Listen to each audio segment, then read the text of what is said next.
masih badannya saja apa bisa dirasakan? Pertanyaannya adalah tentang rasa. Jadi beberapa pertemuan yang lalu itu sudah disampaikan apa itu rasa. Sekarang gini, saya sama jenengan ini sak ngerasa akiodi itu berapa kali dalam sehari. Tidak usah sampai merasakan sholat, ngerasakan hidup kita ini loh. Contoh hari ini, detik ini, coba diingat-ingat, apakah kita bahagia dari pagi sampai hari ini? Itu kan rasa.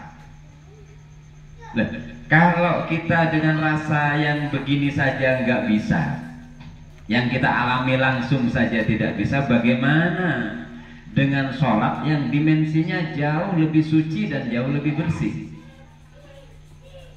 Orang sekarang kebanyakan, ya termasuk saya gitu ya, jadi kadang hidup itu berjalan apa adanya, nggak kita rasain. Habis ini kita pulang, kalau tidak capek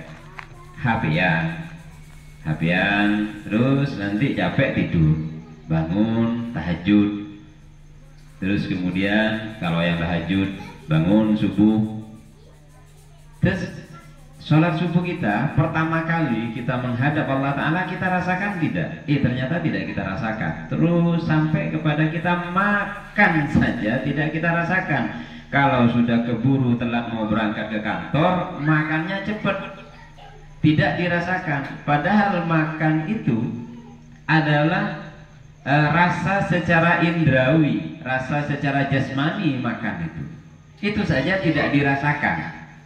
Dari kita karena ruka buru, air doer kita kaki santai. Terus yang katanya dikunyah 33 kali itu mana kemudian? Kenapa beliau Shallallahu Alaihi Wasallam menyampaikan kepada kita dan mencontohkan kepada kita kalau makan dikunyah sampai 33 kali sampai sangat halus? Kenapa? Biar kita bisa merasakan apa yang kita kerjakan itu diantaranya. Ini ada orang makan, apa boleh neng koncengan, seret temu tade. Kenapa? Karena kita kadang dihantui oleh pikiran, deki selain marek, kok ki tak marek. Akhirnya setak ki pas kapi, semuanya punya pikiran demikian. Akhirnya itu namanya lomba makan tapi tidak ada hadiahnya. Junta santaan marek tapi tidak ada hadiahnya.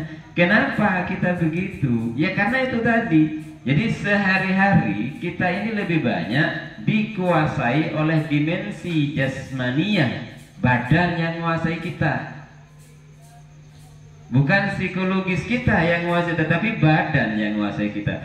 Terus kemudian dalam kehidupan sehari-hari saja, nyuapin anak, ngantarkan anak sekolah, ngajar di madrasah, ngajar di sekolah, pergi ke sawah, pergi ke pasar, dan semua hal yang kita kerjakan, apakah itu kita kerjakan menggunakan rasa atau tidak? Kalau semua yang kita kerjakan adalah rutinitas tanpa rasa, maka itulah yang bikin hidup ini rasanya gersang dan hambar. Jadi gersang dan hambar, akhirnya apa istilah sekarang? Jadi ambiar katanya. Jadi tidak jelas ini.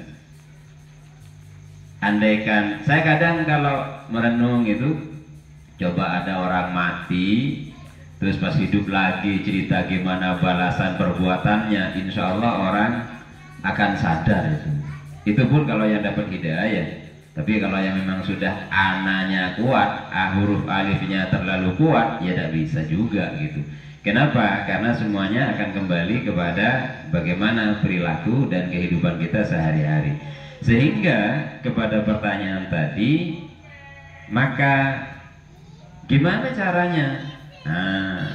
Jadi itu satu rangkaian, satu kesatuan. Lakukan dengan riyadhah, entah itu puasa, entah mengurangi makan dan segala macamnya, sampai kepada latih dengan fikir. Latih dengan menghidupkan rasa dalam kolbu.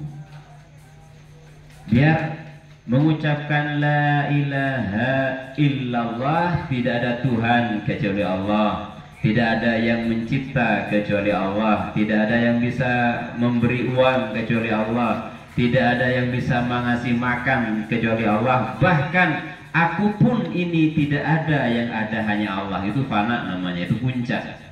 Bahwa tidak ada darah, tidak ada daging, tidak ada tulang, tidak ada kulit, tidak ada apapun kecuali yang ada semata-mata hanyalah atas kehendak Allah. Tapi kalau al-halaj bukan atas kehendak Allah, tidak ada daging, tidak ada darah, tidak ada tulang, yang ada hanyalah Allah. Itu al-halaj.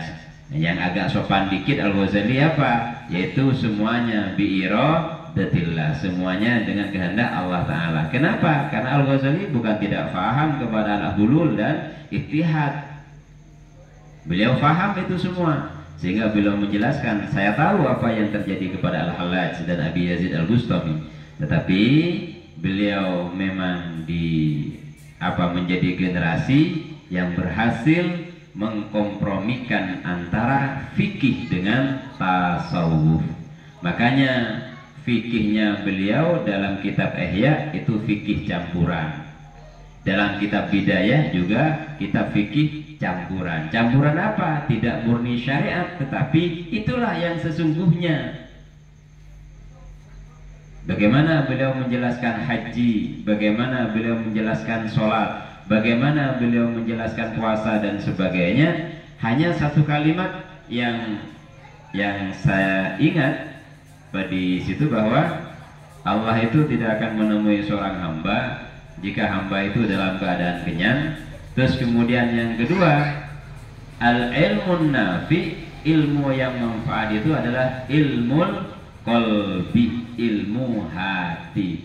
Maksudnya ilmu manfaat itu ilmu yang bisa bimbing kita jadi baik, ilmu yang bisa mengarahkan kita untuk terus meningkatkan kualitas.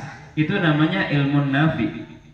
Kalau selainnya itu bukan ilmu nafi, tetapi ilmu nazar, ilmu yang sifatnya akal, ilmu yang sifatnya pengetahuan, yang dimensinya itu adalah dimensi zahir. Terakhir, bagaimana kemudian kalau itu, apakah sholat yang dilakukan secara jasmania saja kita bisa merasakan ruhnya? Bahwa apakah kita bisa merasakan kalau yang sholat itu sejatinya adalah ruh kita? Maka jawabannya tidak akan pernah bisa. Kok susah Ustaz gitu. Surga itu mahal. Surga itu mahal. Jadi gimana kemudian? Apakah itu tuntutan? Iya, itu tuntutan. Nah, biar kita tidak susah gitu, ada satu metode yang paling mudah kita lakukan untuk manusia sekarang yang diajak Riyadhah ini. Ya cek nalayan tabu ini agak susah gitu ya. Apa? Yaitu metode atau thariqah mahabbah, cinta. Cinta kepada siapa? Cinta kepada Rasulullah Sallallahu Alaihi Wasallam. Jadi kalau kita sudah cinta Rasul itu kayak apa Ustaz? Jadi berusaha mengikuti apa yang dilakukan oleh Rasulullah. Ada satu sunnah yang dengan usahakan istiqomah betul. Apa itu cara makannya, cara berjalannya, cara bicara. Istiqomah dulu, satu saja, tidak usah banyak-banyak, tidak mungkin mampu. Tapi kalau latihan lama-lama akan diberikan kemampuan oleh Allah Ta'ala. Kenapa? Kalau cinta kita kepada Rasulullah itu luar biasa, maka antara kita dengan Allah itu di tengah itu adalah cinta kita kepada Rasulullah. Tapi kalau kita tidak punya cinta kepada Rasulullah, maka sulit kita bisa sampai kepada Allah Subhanahu wa Ta'ala, dan tidak mungkin bisa merasakan bahwa Allah itu hadir, dan bisa merasakan bahwa yang sholat itu adalah ruhnya. Tidak bisa. Ya coba aja latihan, habis ini kita sholat hajat gitu kan, kita latih itu. Bagaimana yang membaca itu kolbu gitu. Bagaimana yang membaca itu kolbu, sebagaimana ahad yang lalu kita latih nanti setelah kita bersolawat qiyam kepada Rasulullah SAW. Nah, kenapa? Karena solawat itu adalah bagian dari usaha kita untuk sambung kepada Rasulullah SAW.